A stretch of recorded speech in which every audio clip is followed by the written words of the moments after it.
I think at a time when we're confronted with violence all the time and we're trying to reduce violence within our society, I think this is a very strange message in 2015 to send out, let's face it, to a world population.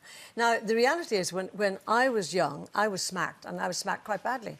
Not round the head or anything like that, but round the legs. I remember hiding under a table so that when my sister was getting smacked, that I would escape, because my mother would have said, if you don't keep quiet, you'll get a whack as well.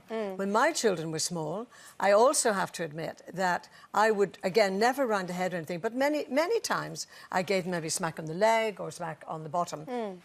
In this day and age, I am totally against it. Yeah. And I've watched young parents like you, which I really admire this aspect, negotiating with their children and sometimes actually winning through. And I just think it's much better, any deprivation in terms of their tablet or their phone or something like that. I think there are better ways than smacking. It's a bad message to send out, I think. Absolutely. If I'm out and I see somebody smacking their child, I invariably will end up in tears. I hate it.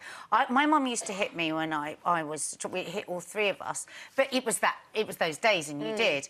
But I remember going upstairs, and I would always go upstairs and I would lock myself in the room and I would sit and I would feel such hate.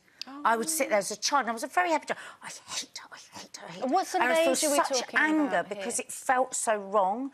And my mum would say, "You're not coming downstairs until you've said sorry." You know, the classics. You know, and I remember as a child thinking, I will not do this with my children because this doesn't work. I remembered that as clear as anything. How old were you then? Oh, I don't know. I mean, we were hit all through. I mean, again, not just violence. But why I'm asking, Nadia, is because, you know, I was talking about a tantruming toddler who can't process those thoughts. But were you an older child? Very much disagree with you on that. I think, apparently, I can't remember. I remember once reading the statistics on how many people would hit their child under 1 or under 2 in this country. And again, I was just horrified at that, because I think that a child of that age, if you hit them at that age, for me, I think that that's printing some kind of behaviour. It's like saying, when I'm frustrated, when I've got nothing else I can do, when there's no other way that I can get you, I'll hit you. And I think you start that rather like whether you do with a puppy. You wouldn't hit a puppy. People don't hit puppies, but they hit their children. You hit a puppy, and I think you get behaviours that then come through with your dog.